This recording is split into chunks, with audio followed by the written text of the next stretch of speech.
مؤسسة فذكر زي ما قلت لحضراتكم في حالة من الحالات اللي احنا هنتعرف عليها دلوقتي. اسمك؟ محمد سلام. محمد ابراهيم. انت قلت لنا العيلة كلها؟ محمد سلام.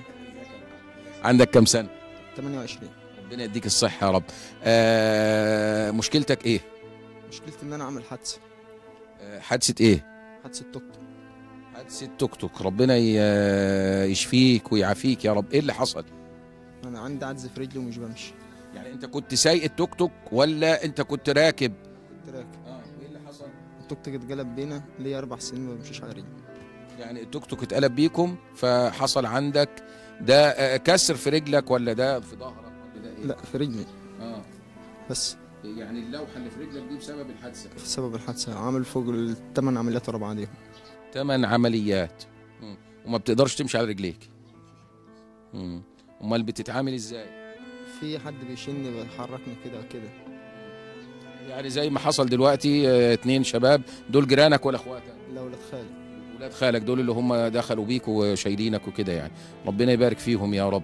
طيب يا محمد، طلباتك ايه؟ انا عايز كرسي متحرك. عايز كرسي متحرك عشان تعرف تتحرك بيه. ده الاول بس والدك ووالدتك عايشين؟ والدي متوفي، والدتي بس اللي عايشه. عندها كام سنة؟ والدتي عندها بتاع 58. ربنا يديها الصحة ويرحم والدك يا رب، ويرحم والدي ويرحم يعني موتانا جميعا إن شاء الله رب العالمين.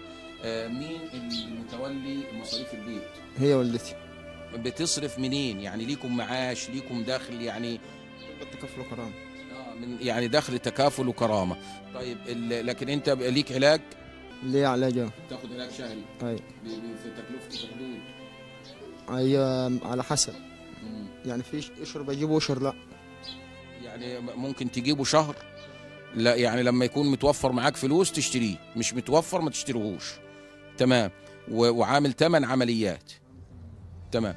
يعني إذن محمد عايز كرسي كهرباء عشان يعرف يتنقل، وطبعا والدته ست كبيرة زي ما قال، وطبعا ولاد خاله مش معقول يعني هيكونوا موجودين له طول الوقت معاه. اكيد طبعا هم شباب بيطلعوا على لقمة عيشهم، كذا كذا كذا، بيباتوا في بيوتهم، فمش معقول كل شوية او كل ما يحتاج يخرج ولا يروح ولا يجي ينده لهم عشان يشيلوه ويحركوه. فان شاء الله باذن الله تعالى نطمع في وجه الله الكريم وفي اهل الخير والبذل والعطاء والمنفقين والمتصدقين انهم هم يوفروا كرسي كهربائي لمحمد. وايه تاني يا محمد؟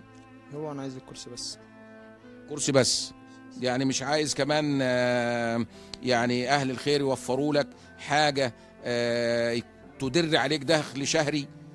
اللي يقدر ولا حاجه يعملها. يعني مثلا وانت قاعد كده لو حد جاب لك ترابيزه كده مثلا عليها حبه بسكويت على حبه بتاع تبيعهم، وانت قاعد كشك صغير كده تقعد فيه كده، هو يعني حاجه مش هتتحرك فيها، مش هيبقى فيها مجهود كتير، بس يبقى ايه تساعد جنب الدخل بتاع تكافل وكرامه. تمام.